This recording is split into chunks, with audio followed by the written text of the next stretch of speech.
অবশেষে one day format থেকে অবসর ঘোষণা করলেন মুশফিকুর রহিম। তিনি ছিলেন বাংলাদেশের সেরা ব্যাটসম্যান, পাণ্ডবের একজন। তিনিও অবসর ঘোষণা করলেন। মিস্টার ডিপেন্ডেবল তার অফিসিয়াল ফেসবুক পেজে লিখেন, আসসালামু আলাইকুম। আজ থেকে আমি ওয়ানডে ফরম্যাট থেকে অবসর ঘোষণা করছি। সব কিছুর জন্য আলহামদুলিল্লাহ। যদিও অর্জন বিশ্বব্যাপী সীমিত ছিল বা হতে পারে, একটি বিষয় নিশ্চিত, যখনই আমি এই দেশের জন্য মাঠে নেমেছি, আমি আমার সততা ও নিষ্ঠা দিয়ে 100% বেশি দেশের জন্য কিছু করার চেষ্টা করেছি।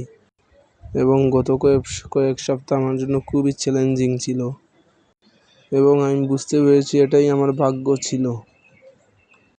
এবং আল্লাহ তাআলা কুরআনে বলেছেন, তিনি যাকে ইচ্ছা সম্মানিত করেন, যাকে ইচ্ছা অপমানিত করেন।